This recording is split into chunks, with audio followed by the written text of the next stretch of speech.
بسم الله الرحمن الرحیم. السلام علیکم ورحمت الله وبرکاته. زیم ستاسو رور او تاسو ګورئ اکټیو ټي وي. نن مې ستاسو دپاره یوه بله قیمتي خوندوره او ډیره زبردسته ویډیو راوړې ده. په دې ویډیو کې به موږ دا خبره کوو چې آیا د اختر په ورځو کې قبرونو لا تلل په اسلام کې جواز لري او که نه لري. نو د دې په باره کې به نورې قیمتي خوندورې خبرې به د مفتي صاحب نه اورو په دې ویډیو کې. نو دا ویډیو موږ سره تر اخره پورې وګورئ. ډېرې قیمتي خبرې مفتي صاحب کړي دي په دې ویډیو کې. نو راځئ چې دا ویډیو په شریکه وګورو. دا ویډیو تر اخره پورې وګورئ. راځئ چې واورو د مفتي صاحب نه چې مفتي صاحب څه وایي. یو ملګري سوال لیکلی دی چې یاره جي دا اخترونو کې چې خلق قبرونو ته ځي د دې څه ثبوت شته او که نشته. دا ښځې چې ځانونه جوړ کي او اخترونو کې د بل چا کور له ورځي، او ښځې چې دا کورونو کې ځانونه جوړ کي او تره زمن او تربوران د کلي خلک کورونو له ورځي او اختر مبارکې کوي، دا کوم ځای کې ثابت؟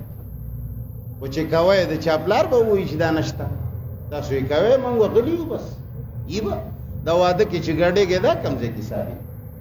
دغسې دا کار سوچه حرام دی. د اختر په ورځ یې چاله د مړي تعزیت له ورتلل هېڅ کله په اسلام کې دا طریقه نشته. که چېرې اسلام منی هله، قرآن و سنت څوک مني هله، او که دغسې روایاتو پسې ځي بس بیا خو هر څه شته.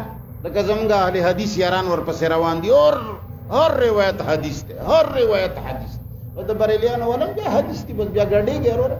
د ګډېدلو والا هم شته پکې، د ګډېدلو والا بقاعده د رسول الله صلی الله علیه وسلم العیاذ بالله د رقص او د ګډېدو روایت شته دی چې پیغمبر علیه الصلاة والسلام پلنکی شی واورېد او بیا داسې کړه. که درته مې ونښودو ملا بنو، موږ خو دا شیان لیدلي وي. موږ ټول عمر په دې د شرکیاتو په ختمولو تېر کړی، موږ حلواګانې نه دي خوړلي. نو که څوک وایي چې کتاب کې، نو کتاب کې خو هره بلا شته، هر ښه نه ښه کتاب کې شته. والله چې څوک د بخاري شوقیان دي او دا ډېر زیات شوقیان دي، کتاب الله ته جوړ کړی دی. دا د ما سره پټ غونې کینی چې هغه خبرې درته ته ثابتې کړم چې دی وایي چې آفرین. دا د مخلوق کتابونه دي، دا موږ د خالق کتاب ته نشو رسوی. نو قبرونو ته تلل په اخترونو کې یا په قبرونو غلافونه چول یا سیرې اچول سوچه حرام دي په اسلام. اسلام کې د قبرونو آبادول ښکلې کول، ګوره قبر د خوارۍ ځای دی چې بل سړی وګوري چې هغه ترې نه عبرت والي چې یا الله دا فلانی دومره زورور سړی و، څنګه بنګله کې پاتې کېده، نن وران خاورو کې پروت دی. او چې ته قبر دومره ښایسته کې چې سړی وایي چې ارمان دی دلته خو زه پروت وی، نو دا عبرت دی؟